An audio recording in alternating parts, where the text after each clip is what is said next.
আসসালামু আলাইকুম প্রিয় বন্ধুরা, কেমন আছেন সকলে? আশা করি ভালো আছেন। আলহামদুলিল্লাহ আমিও ভালো আছি। তো সকলের জন্য শুভকামনা। ই সার্টিফিকেট তো পাইলেন, এখন কথা হচ্ছে সবচেয়ে বড় যে দুটি বাধা সেটি হচ্ছে অটো এমপিও এবং বিএড স্কেল। বিএড এটি অপশনাল রাখা উচিত, অর্থাৎ স্কেলটা যোগ হবে, কিন্তু বিএড যে করবে সে পরবর্তীতে প্রিন্সিপাল কিংবা সুপার এগুলাতে এগিয়ে থাকবে বা অন্যান্য আরও ফ্যাসিলিটি পাবে, সেটা পরের বিষয়। কিন্তু স্কেলটা কখনোই এই কাম্য নয় যে বিএড না করার কারণে 12,000 স্কেল, অথচ মাস্টার্স করা দুইজন স্টুডেন্ট একজন স্কুলে ঢুকলে 12,500 বিএড ছাড়া, এবং বিএড ছাড়াই কেউ আবার প্রভাষকে ঢুকলে সেখানে 22,500। এটা একদম চরম লেভেলের বৈষম্য। এই আবু সাইদের বাংলায় এখন আর বৈষম্যের কোনো ঠাঁই নাই। অতএব এই বিষয় নিয়ে ওই যে আমাদের যে প্রধান ইমরান ভাই যেহেতু আন্দোলনের প্রধান রয়েছে, আপনারা একটু পার্সোনালি নক দিবেন তাকে, যে এই দুটি বিষয় অন্তত সবাই যেন খেয়াল করে। এই দুটি বিষয়ের জন্য যদি আন্দোলন করতে হয়, আন্দোলনও ডাক দেওয়া উচিত যদি মনে করে আর কি। কারণ এই দুটি বিষয়ের জন্য অনেক বড় ক্ষতির সম্মুখীন হব আমরা।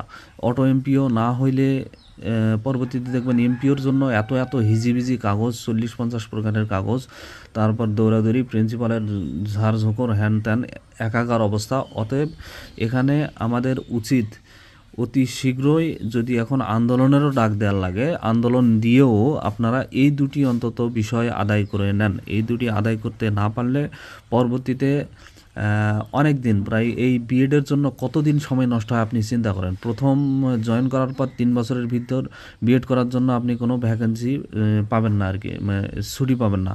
ছুটি না পাইলে আপনার 3 বছর পর ভর্তি হইলেন, ভর্তি হয়ে যদি উন্মুক্ততে ভর্তি হন, তাহলে উন্মুক্ততে আপনার প্রায় শেষ হতেই 2 বছর লাগবে, সার্টিফিকেট পাইতে পাইতে 1 বছর, টোটালে 3 বছর, মানে 3-3-6 বছর চলে যাচ্ছে। আবার কাগজ নিয়ে আসে জমা দিতে দিতে 6.5 বছর 7 বছরের মতো লাগে যাচ্ছে একটা বিএড স্কিল যোগ হতে।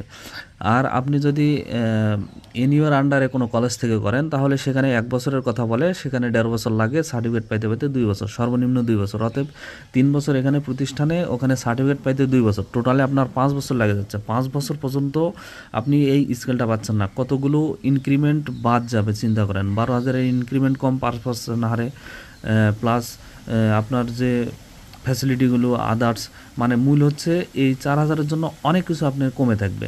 তো এখনকার বাজারে এটা একটা সময়ের দাবি। আপনারা যদি উত্থাপন করেন, করলেই বাস্তবায়ন হবে, শুধু লেগে থাকতে হবে। কারণ এখানে সবারই চাওয়া এই বিষয়টা একটা চরম লেভেলের বৈষম্য।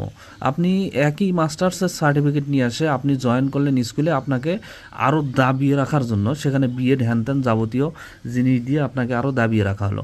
অথচ একই সার্টিফিকেট দিয়ে কেউ যদি প্রভাষকে জবে ঢোকে, তাহলে তার জন্য কোনো হ্যাসেল নাই, কিছু নাই, বিএডের জন্য আলাদা কোনো প্যারা নাই, সে সরাসরি গিয়ে ঢুকতে পারবে। অতএব এই বিষয় নিয়ে সকলে আন্দোলনের জন্য প্রস্তুত থাকুন, এবং ইমরান ভাইকে সবাই পার্সোনালি নক দিয়ে বলবেন যে বিষয়টা ক্লিয়ার করে, যাতে সে একটু, যেহেতু ঢাকায় আছে, একটু আন্দোলনের বিষয়ে একটু মাথায় নিয়ে আসে। ধন্যবাদ সকলকে। আসসালামু আলাইকুম।